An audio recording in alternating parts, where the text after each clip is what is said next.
آپ دینی خاندان سے تعلق رکھتے ہیں کہ آپ کس چل پڑے ہیں کہ اداکاروں کے انٹرویو شروع کر دیے؟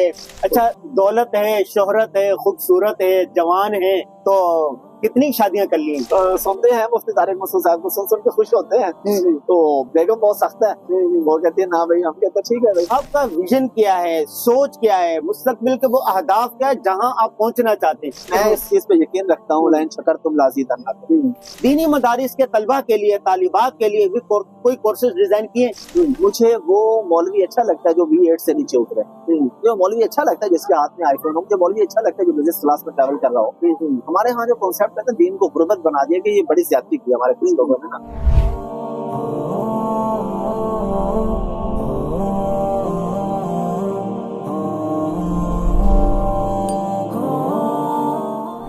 حافظ صاحب، میرا آپ سے ایک سوال ہے، بہت دن سے میں نے سوچا ہوا تھا، وہ کہتے ہیں نا بڑا زور کے آ رہا ہے اس سوال۔ ٹھیک ہے، سوال یہ ہے کہ آپ دینی خاندان سے تعلق رکھتے ہیں، والد صاحب عالم دین، آپ حافظ قرآن، کہ آپ کس چل پڑے ہیں کہ اداکاروں کے انٹرویو شروع کر دیے اور خوبصورت عورتوں کے انٹرویو آپ نے شروع کر دیے؟ کبھی آپ کو یہ دل میں آتا ہے کہ میں کس لائن میں چل پڑا ہوں، واپس ادھر آ جاؤں؟ نہیں صرف، اچھا پہلی بات یہ کہ میں نکلا نہیں ہوں، میں نے ادھر ہی یہ کام شروع کیا، تو میں نے لائن نہیں بدلی ابھی۔ میرے جو بھی انٹرویوز ہیں، اداکارہ کے ساتھ ہو یا اداکار کے ساتھ ہو یا کوئی اسپورٹس مین ہو، کرکٹر ہو، کوئی صحافی ہو، پورے انٹرویو میں دین کی بات آپ کو لازمی ملے گی، اور وہ میں اس طریقے سے کر کے جاتا ہوں کہ لوگوں کو سمجھ ہی نہیں آتی، اور میں چاہتا ہوں سمجھ آئے بھی نہ، لوگ ویسے انٹرویو دیکھیں اور ان کے دماغ میں بیٹھ جائے کوئی چیز، نماز کا بیٹھ جائے، اللہ اور اللہ کے رسول کی محبت بیٹھ جائے، کوئی نہ کوئی ایسی لائن، ایسا میسج چلا جائے لوگوں میں کہ لوگ کہیں اب اگر آپ میں سیدھا کسی مولوی صاحب کو بٹھا کے 1.5 گھنٹہ بات کروں گا کوئی بھی نہیں سکتا، انلیس کہ مولوی صاحب کو لطیفے سنائے بھی، ہنسی مذاق کی بات ہو، تو لوگوں کو قریب لانے کے لیے چیزیں بہت ضروری ہیں۔ آپ کا ویژن کیا ہے، سوچ کیا ہے، مستقبل کے وہ اہداف کیا ہے جہاں آپ پہنچنا چاہتے ہیں؟ شہرت مل گئی، دولت مل گئی، یہ 2-3 چیزیں ہوتی ہیں نا، شہرت، دولت، فلاں فلاں فلاں، ملکوں میں گھومنا، اب آپ کا ویژن کیا ہے؟ میں نے تو جو ہے یہ بھی کبھی نہیں سوچا تھا، تو اس سے آگے تو کچھ بھی نہیں، میں نے کچھ نہیں سوچا، میں نے یہ بھی نہیں کبھی سوچا تھا۔ بچپن میں میرے والد صاحب کی سب سے بڑی خواہش تھی نا، غربت کا اندازہ آپ یہاں سے لگائیں، وہ سوچتے تھے کہ زندگی میں کبھی سائیکل خرید لیں، کبھی ٹیپ ریکارڈر خرید لیں، کیسٹ پلیئر، اور کبھی ایک رسٹ واچ خرید لیں، اتنا پیسہ کبھی آ جائے کہ یہ 3 چیزیں ان کے پاس آ جائیں، یہاں سے اب غربت کا اندازہ لگا۔ تو پھر ہم جب لاہور میں پلے بڑے، ہم نے دیکھا ابو کے پاس بائک بھی آ گئی، گھڑی بھی آ گئی، چلو یہ چیزیں تو ہو گئی، میں نے سوچا یار مہران گاڑی تک تھا، اتنا ہونا چاہیے، یہ میرا خواب تھا۔ آج اللہ نے لگژری سے لگژری گاڑیاں دی ہیں، ٹریول کرتے ہیں، بس اللہ کا بے پناہ کرم ہے۔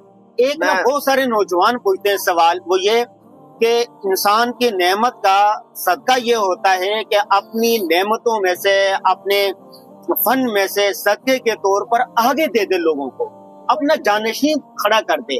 وہ بڑا بزنس مین، کاروباری یا شخص ناکام میں جو اپنا جانشین تیار نہ کرے، آپ نے کبھی اس کو سوچا ہے کہ میں اپنے جانشین تیار کر لوں؟ ہم نے تو الحمدللہ سینکڑوں کی تعداد میں، بلکہ ہزاروں کی تعداد میں تیار کیے ہوں اور مزید کر رہے ہیں۔ پھر ہم پورے پاکستان کو سکھا رہے ہیں، بچوں کو، بچیوں کو، کہ گھر بیٹھ کے پیسے کمائیں۔ بہت سے لوگ سیکھ رہے ہیں، بہت سے لوگ کما رہے ہیں ماشاءاللہ۔ میرے پیج پہ یوٹیوب پہ بہت سی سکسیس سٹوریز پڑھی کہ ایک غریب بچہ تھا، 1.5-2 سال میں ماشاءاللہ اس نے گاڑی خرید لی۔ اچھا، اس میں میں لوگوں کو خواب نہیں دکھا رہا، کئی ایسے بھی فیل ہو جاتے، نہیں کر سکتے۔ جی اب یہ وہی بات ہے جو ہم پہلے کر رہے تھے کہ آپ کے مدرسے میں، آپ کی کلاس میں 50 بچے ہیں، انہوں نے وفاق کا امتحان دیا، 40 پاس ہوتے ہیں، 10 فیل ہو جائے، تو اس کو استاد کا قصور تو نہیں ہے۔ اگر بچہ پڑھنے والا نہ ہو یا بچی اگر محنت کرنے والی نہیں ہے تو پھر استاد اس کا کچھ نہیں بگاڑ سکتا۔ تو کرنا تو انہوں نے خود ہے، لیکن ہم سکھا رہے ہیں، لوگوں کو بتا رہے ہیں، اور الحمدللہ جو کچھ مجھے پتا ہے نا وہ میں دوسروں کو بتا دوں۔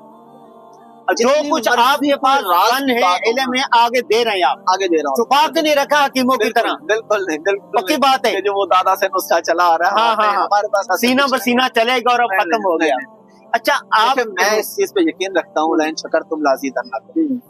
میں پریکٹیکلی آپ کو بتا رہا ہوں، میں نے جب کسی محفل میں، کسی جگہ پہ اللہ کا شکر ادا کیا ہے، اگلے 1-2-3 دن میں مجھے کوئی نہ کوئی بزنس سے پیمنٹ آئی، اللہ کا اتنا بڑا کرم۔ اچھا، اور جو لوگ کہتے ہیں نہیں لٹے گئے مارے گئے، وہ واقعی پھر لٹے مارے جاتے ہیں۔ تو میں نوجوان نسل کو یہ بھی کہوں گا کہ جو پیسے کما رہے ہو تو اللہ کا شکر تو ادا کرو۔ آپ علماء سے تعلق رکھتے ہیں، حافظ ہے، والد عالم تھے، پاکستان میں جو دینی مدارس میں پڑھنے والے طلبہ و طالبات کی تعداد ہے وہ لاکھوں میں ہے، بالکل،